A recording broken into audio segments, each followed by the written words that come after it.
Welcome to Only Trying to Help, the podcast where we try to help you be helpful to other people. My name is Kate Watson. We're talking about storytelling today. My guest is Jon Sherman, president of VC Productions. Jon helps a lot of companies tell their story with videos and podcasts, so I couldn't imagine a more perfect person to chat with today. How are you doing? That's so nice of you. I'm doing well, thank you. And I'm excited to be the perfect person for this. So let's see how it goes. I should also say you're usually the magic behind the scenes, and we're bringing you in front of the camera. Right. Today. It's I've been doing a little bit more now that we have the video podcasting, but yeah, in front of camera. But yeah, it's usually easier to be behind the camera and just go, hey, say it this way, than actually have to say it that way. So yeah, for sure.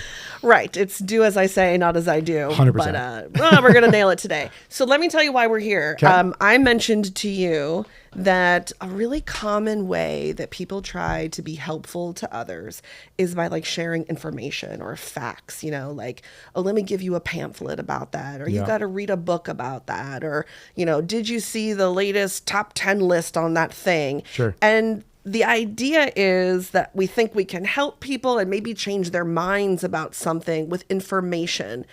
And research for a really long time has shown us again and again and again that just doesn't work. And what seems to work a lot better is helping people feel something. Yeah.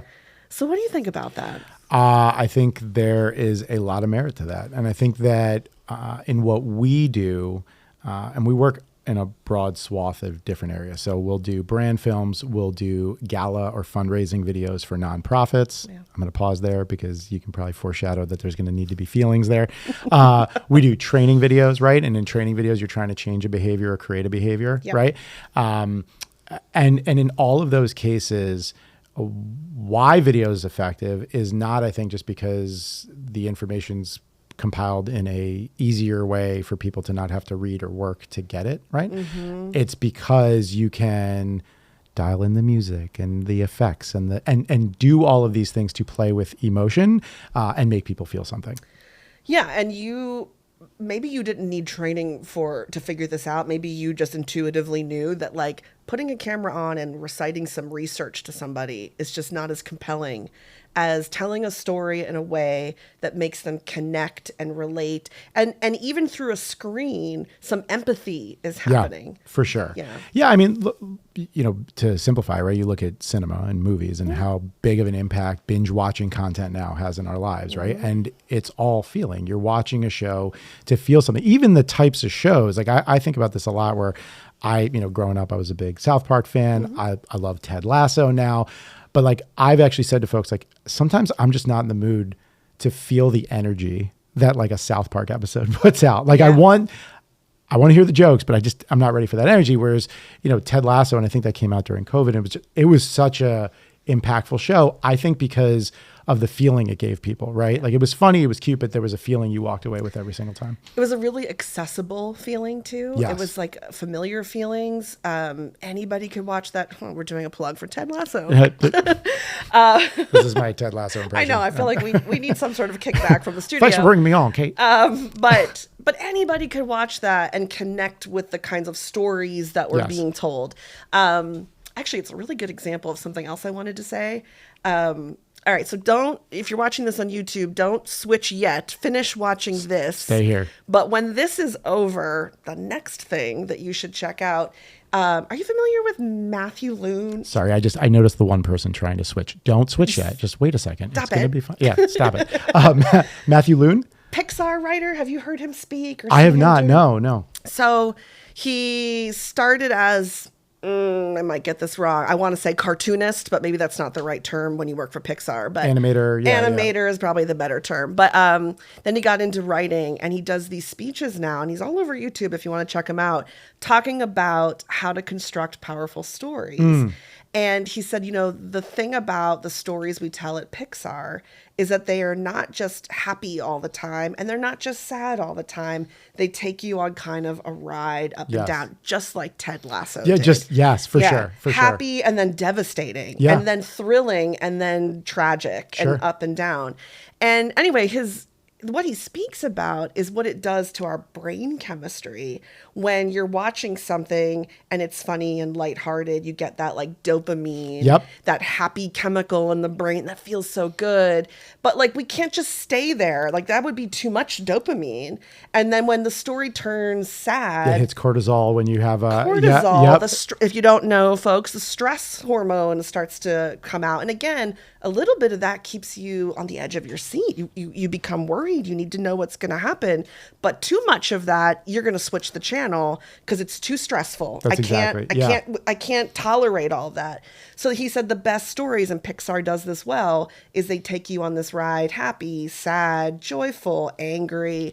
And I guess I got to thinking about that as the way that we can also use stories to help people in so many ways in life. So it's interesting you say that, just to put a pin in that before we move on to the next, is I've always called that, I've used the music analogy and dynamics, right? Like your favorite songs are not just, I mean, some folks just like, it just goes hard metal the whole way, scream, talk, but generally there's dynamics. There's a swell, there's build, there's a refrain. Like there's a reason for all these pieces because it tells a story, right?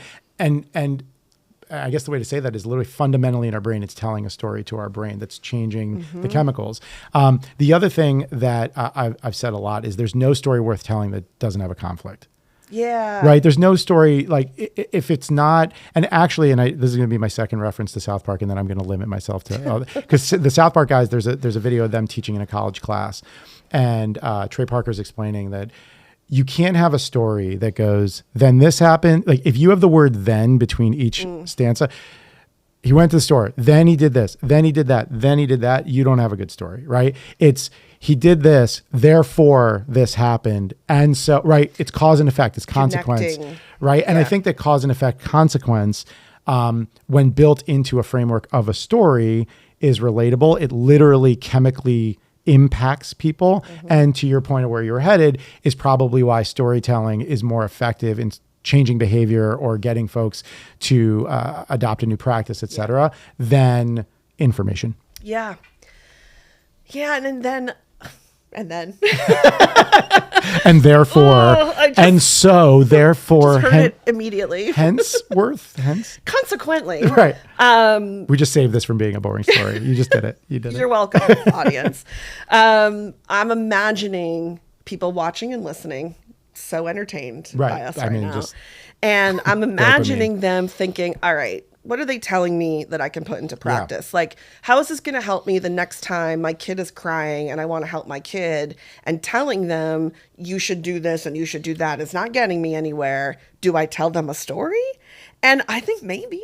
I don't know. I mean, you're a parent. I don't know if you've ever tried this. It's funny you say that. And I actually have. And I would say that it's still an area I'm working on in getting those messages across to change behavior and stuff with a 10-year-old, right? And it's a tough roller coaster being a parent. You speak about like Pixar dynamics, man, being a parent of like watching a little version of yourself like make the same mistakes you made, and like knowing that like if you would just listen to me, and then trying to quell that frustration. I mean, that's a whole different podcast. But to answer your question, it's really interesting.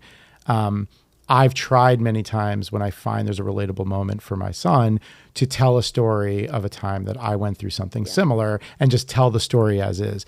And what I found is whether it's impactful to the degree that it's getting the outcome that I want right away, that's to be determined. But I think that what I have noticed is if I go, hey, let me tell you about the 6 things you did wrong and why they were bad, he generally doesn't want to listen to that. I don't know. What kind of kid do you have? It's really strange. Let's take a beat on that. But if I tell him the story, I've actually had him say, do you have any other stories?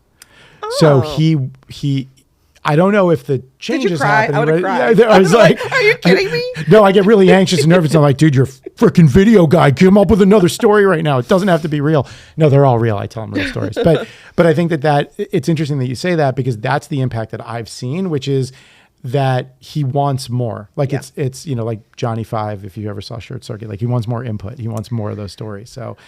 Well, so it's certainly not worse than For sure. giving information. It's at least some step in the right direction. Even if he doesn't go, great story, Dad, I'm going to change my whole life. Right. All right. That might be asking too much, but it's definitely not any worse than what most parents are probably doing, 100%. which is just, you're doing it wrong and here's how you need to do it better. Well, I imagine you could speak to this because there's and I'm not as familiar with the work, but like, I think it's Malcolm Gladwell's Tipping Point, right? And I think that I imagine all of this for an actual, especially a fundamental change, like somebody changing a major health habit or whatever.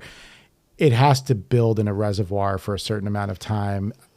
Usually maybe there's some other impetus like, hey, if you don't do this in 6 months, you may not be here anymore, whatever those things are. And then eventually you hit that tipping point. And so I imagine that maybe it comes down to, and you'll definitely speak more eloquently on this than I could, but that you need to, what you bank, what you're putting in that piggy bank of information, if it's a bunch of information versus a bunch of stories, what's going to eventually or trigger that tipping point sooner. I don't know if you have anything on that. I like thinking of it as a bank. Like you're placing some things in the bank here, and it could be information or it could be stories, but which do you think is going to be more valuable sitting in the bank? Right. Those stories are probably more valuable sitting in the bank. Because you'll feel something from them, right? You'll feel something. When you go back to the bank, there's an emotion, there's a feeling, and we get driven to do things and, by emotion. I mean, that's what we're seeing, at least in the brand film content, especially in the nonprofit space. That's what we see. And I think the mistake a lot of people make, although they are well-meaning, this is what the whole show's about, well-meaning people think, okay, let me try telling a story. And it turns into boogeyman scare tactics. Let me tell you about how I did it wrong and all the things that went horribly wrong in my life because I didn't do X, Y, or Z. And it ends with, you might get sick and you might die and you'll have no friends and your life will be miserable. Right. And going back to Matthew Loon and Pixar, it's too much cortisol. Yeah. Like it's too stressful for people to hear your scary story. And they tune it out. It's not really sitting in the bank very well. It's getting thrown out somehow. It's too hard to stomach. And I think whether you are a parent or a friend or a healthcare provider or a teacher, the temptation is to tell a scary story. Let me threaten you with this story of this horrible thing so that you say, oh no, I won't do that. Right. And it just doesn't work. Scare tactics, we know for decades of research, don't work. So we have to find a way to construct stories that allow a little bit of that roller coaster ride. There might be a little fear, something scary might happen, but a happy ending of sorts or some hope or something to look forward to, something positive. And I think that's where a lot of our stories interpersonally, like in social settings, fall flat. It just becomes, oh, my friend did that and she got sick, or, she had cancer. And that's the whole story. Like the story needs to weave in something hopeful that people can hang on to and say, okay, I'm taking a positive message about life and I can do something with that. And that's what Ted Lasso did well. That's what Pixar does well. They don't just devastate you. They bring you back up too. Right. And they also don't just keep you up at that high, right? Don't. Like that's the thing with Ted Lasso. I think that maybe in the first episode, you're seeing that there's inklings of something that's about to happen. But I remember struggling to get through that first episode because I was just like, oh, is this just going to be some ridiculous, goofy joyride? Yeah. And it's not. There's a lot of depth there. It's funny you say that because I just had this conversation with two nonprofits yesterday, 2 different meetings. One serves kids and young adults with special needs. The other serves folks that are suffering from food insecurity. Okay. And we're talking about fundraising videos and how we're going to tell their story, right, at these big annual and a lot of for folks that don't know, a lot of these nonprofits, like we're putting your money where your mouth is on the value of storytelling right now, because they will go and their like annual budget is based on how much money they're going to collect leading up to and in that room for that gala. And so you better hit a home run every year. Otherwise, they're struggling. They're not meeting the needs of the audience that they're serving. But what was interesting in the conversations when we were talking through, and we do this exercise every year, and we've worked with these clients for multiple years, this is not a pity party. Right. Yeah. A lot of people show up and even on the donor side, right, they kind of want to know I'm having an impact. And when you want to have an impact, you need to know that conflict, someone's suffering, and then I'm alleviating that suffering. Right.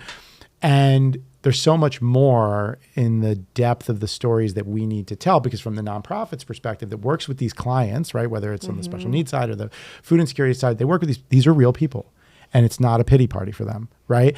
And so how do you tell that story and toe that line of there needs to be a conflict. We need to acknowledge the elephant in the room of what's going on and why we're all here, right?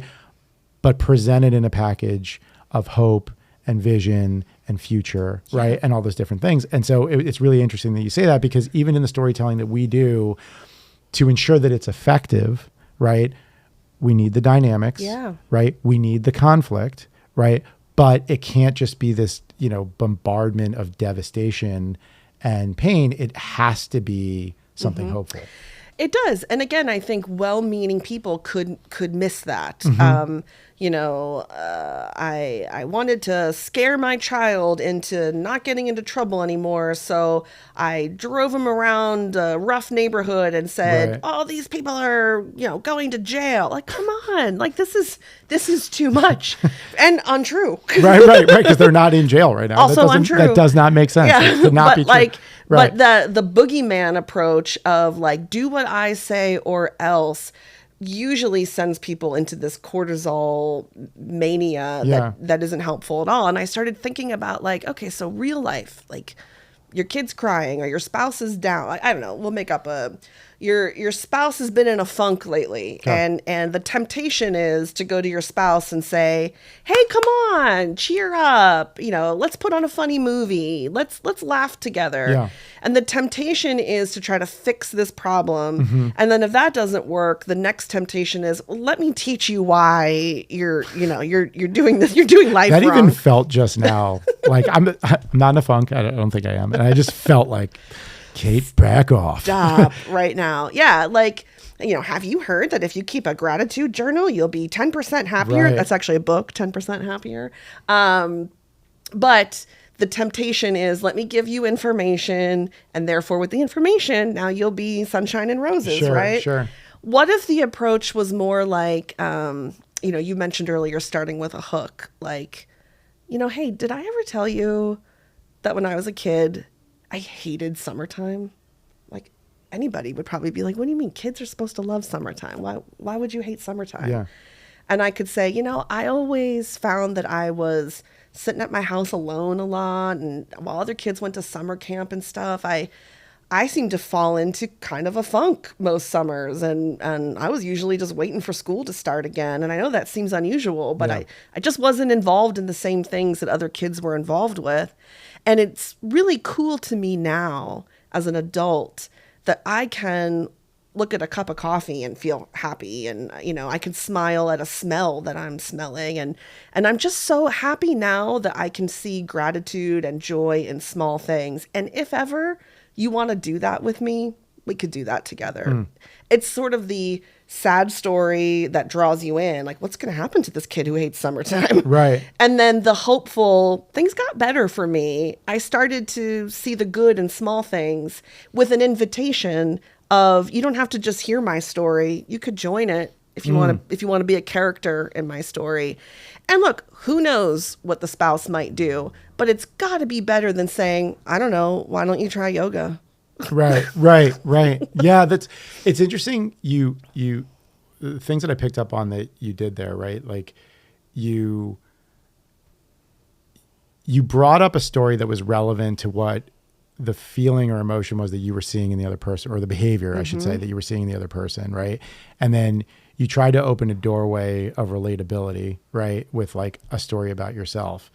And then I guess the practice has to be at some point to just like stop and let them walk through the door. But what I really liked about it is you're leading by example, right? You're going like, this is what the practice of talking about my feelings and like my own story is. And you're doing it through a story. So it's a little bit more compelling and a little bit less on the nose. And even sitting here, I could feel like I didn't feel defensive. Right. And so I guess two questions there. One would be, that to me felt a little like I said, leading by example, and not in a bad way. Right. Yeah. And then also presenting hope, which in the terms of the storytelling that we talked about, right? hope is actually, and I never thought about this until this moment. So I've changed your life. This could fall flat. No, is my point. Like, I don't know if this is well thought out, but I don't think hope can exist without conflict. Can the concept of hope exist without something behind it in the background implying a lack of, right? Yeah.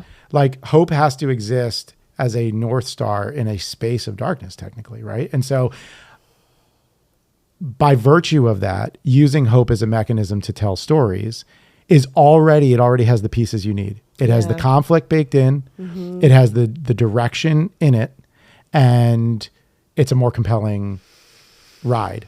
Yeah, and I think that was very wise. Did that go well? You looked at the camera like, what do you think? Write that down. Write that down. I was going to keep going, but I watched you look at the camera and I thought, yes, let's. That was, yeah? Do you want to take a bow? I'll save it for the end. Okay. I'll save it for the end. One of the cool things about a story, and I'm not sure the example that I just came up with off the top of my head is a great example of this, but a story doesn't have to be obviously for the other person's benefit. Like the one I just told probably was, but it doesn't have to be. Like, you could just tell a story and like let it hang and see if the person puts together like, oh, it's kind of what I'm going through right now. There's a way to do that. I made that last story up just like this. Sure. So that one wasn't designed quite as well, but I think there's something about that too, where it's rather than like, hey, we need to talk. Right. And I'm going to tell you a story. Like, that's setting it up where this person is brick by brick, just putting a wall. Like, you could tell your story all you want. Like, you are weirding me out right now. This feels uncomfortable. So there's a style to it, I guess, where like you're telling a story without announcing you're telling a story. Right. That I think I probably need to work on. But I think that would be a nice way to help a person feel something without it being like, you're going to feel now. Right. That felt very much like a Pixar moment, by the way. What do you do because generally I think for people that are listening, I imagine they're already in some sort of relationship with the person which means there's history there, which means there's already expectations, which means that if I come out of the blue, even with the perfect hook story that isn't quite on the nose, but is soft and dances around the issue and just creates the door to open the door, the French doors that are opening, you're going to get suspicion from, if it's your partner, if it's a friend, right? They're just like, what the hell are you doing? You don't normally do that, right? Or what's your angle? Because I know what's coming. So is it just patience? What do you do when you're trying to change your strategy and adapt? I think the key there is transparency. It is probably more name it. Like, okay, this might feel weird. I don't normally sit down and tell you stories about my past. Right.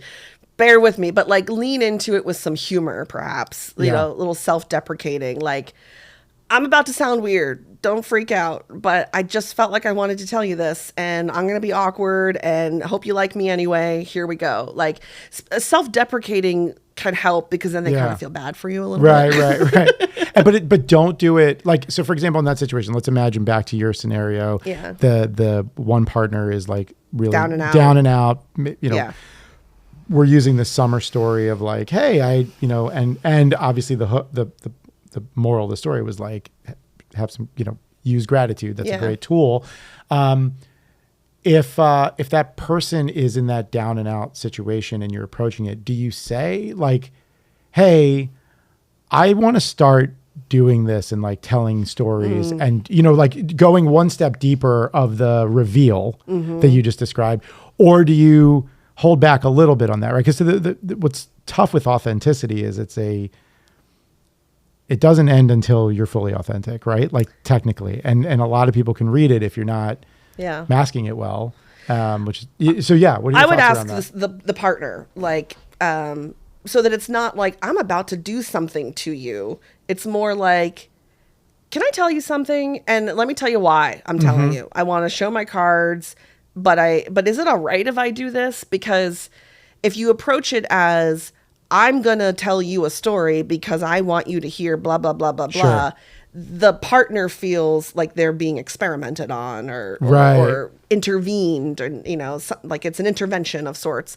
And so I would bring them in on the decision then, if you feel you need to. Like, otherwise, maybe somebody listening out there is like, I don't need all that. I tell stories all the time. My partner's not going to flinch if I'm like, oh, let me tell you about a time.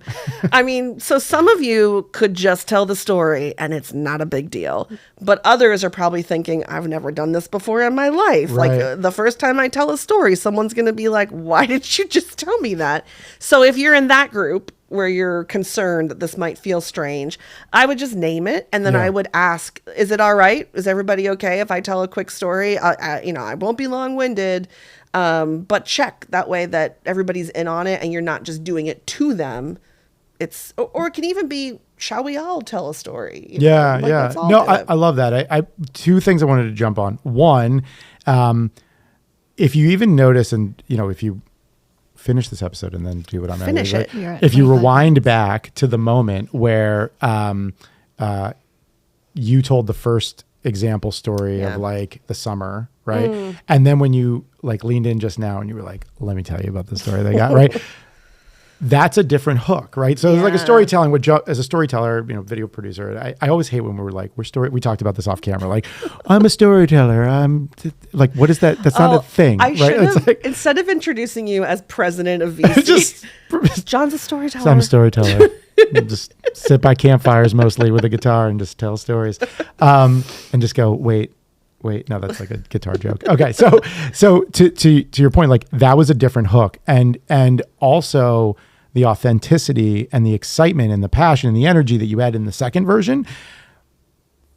I think for folks taking that back, like if you're about to tell that story, like if you're into it, right, versus if it's a totally manufactured story designed to encourage someone to change something, it's probably not going to land the same way.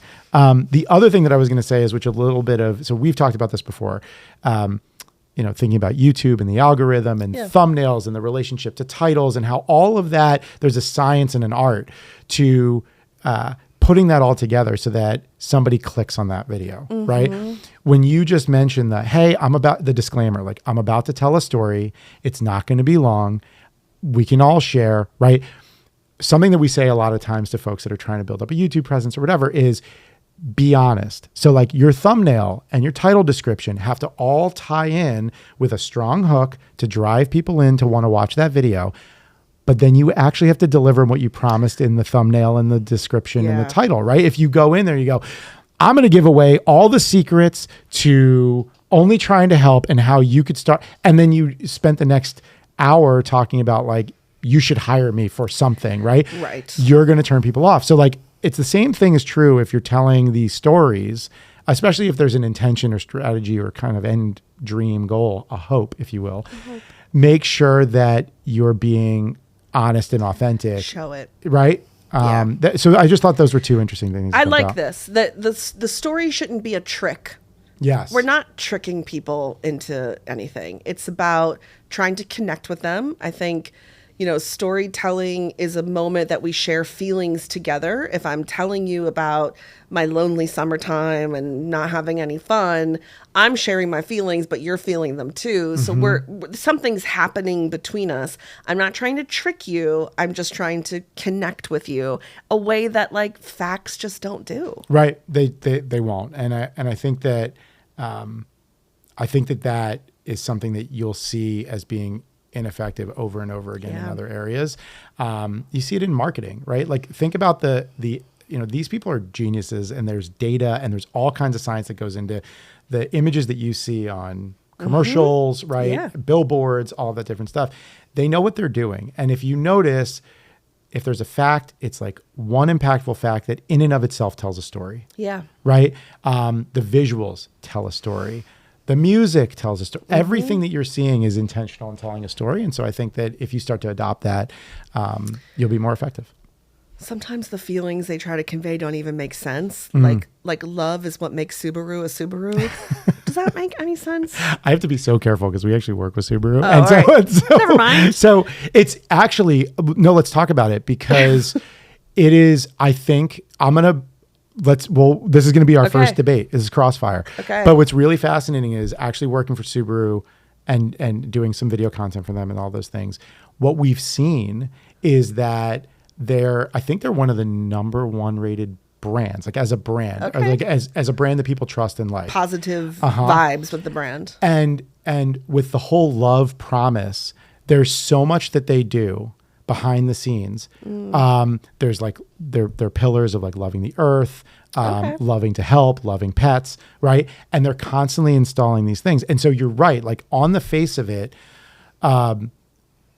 it wouldn't land, but there's so much storytelling that they do Yeah. about and proving that they actually are doing all these love things, right?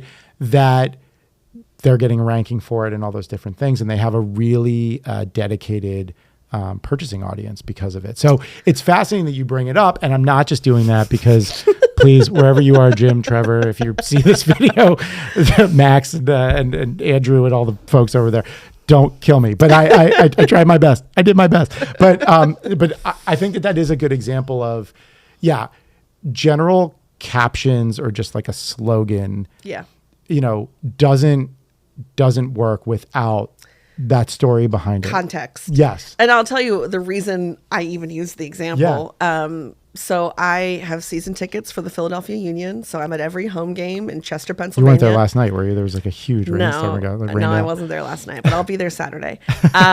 And where I sit, I face this giant billboard that says, "Love is what makes Subaru a Subaru." Uh-huh.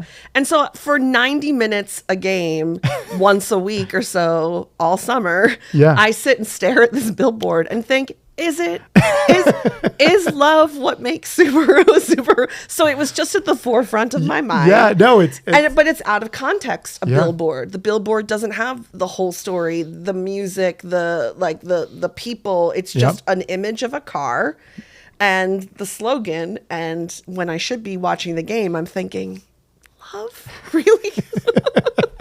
it's fascinating. It's so funny to hear that because I think that I think there's a certain point where a brand gets so big that like, right, you kind of reverse engineer, like you go up with the brand, you're following it along, and then you hit the summit and you come back down, and then you can kind of like look at it from all these different angles. But I think, and not that this episode should be about the storytelling of Subaru, I think we're getting off the rails here, but like, it's as somebody who works with brands to create stories and tell their message, it's an important thing to remember that like, when you dial down in something so hard, it's going to be your virtue, and it's also going to be the thing that becomes the I don't know, the thing that people might poke fun at you for, right? Or question you for, because now you got to really live it. Well, and I actually think I know we've gone off a trail on, which makes sense because Subaru is a very like trail loving, earthy brand. I'm selling it really hard here. But I can bring it back. Yeah, bring it back to like families and loved ones and all, because I'll bet if your family, if your loved ones, if the people who've known you forever know your story already, they know that you hated summertime as a kid. They Right. know that you were picked last in gym class. Like they've heard the stories. Sometimes you can tell a shortcut version of the story, and you could look at your kid and be like, it's like eating ice cream at summertime. Some people have it, some people don't, remember? And your kid can go, I remember. Yeah. But like you graduate to that point where they know your story so well. You don't have to tell the whole thing. You can just be like, you know what that's like. And they'll go, I remember. Yeah. And I guess that's what Subaru's doing with their billboard. They're trying to say to the whole stadium in Chester, Pennsylvania. For 5 seconds, right. They're trying to say, you know our story already. Yeah. So let's cut to the chase. Love. But I think we can do that in our relationships when you know each other's story already. You can cut to the chase and say, well, you know how I feel about that thing, and your partner can go, I do, yeah, because I've heard your story and it's a good one, but like no need to tell it from the beginning. Right. We don't have to go back to the Princess Bride version of that story. Yeah, for sure. Thanks for doing this. Absolutely, thanks for having me. This was awesome. I think that your perspective as a storyteller is really valuable. I use like a felt pen when you say that. Or like a shirt that says There's storyteller. A storyteller, right? Yeah. I think a lot of people are going to be thinking about this one. Like, how could I weave in more stories? Because the workbook that I gave my kid on how to talk about your feelings Right. is not really landing. And, the pamphlet I handed my patient about managing your diabetes is going nowhere. Like, how could we weave in a little bit more storytelling? For folks who are watching, please stay in touch with us. We always love to hear from you. You can email the show at kate@onlytryingtohelp.com. I'll try my best to respond to your message. If it's for Jon, I'll send it his way. Cool. And you can connect with us on social media at I was only trying to help. Sorry, I said that wrong. It's I was OTTH. OTTH stands for only trying to help. I was shortcutting. You shortcutted. I was But people don't know your story yet. We got to get the call to action's got to be right. So let me say it more clearly. I was OTTH. OTTH stands for only trying to help. If folks wanted to know more about VC Productions. Yeah, videocityinc.com is our website. We're on YouTube, Instagram, LinkedIn, all those fun places. And if you're looking for someone to tell your story, that's what we do. All right. Thanks, everybody. Take care.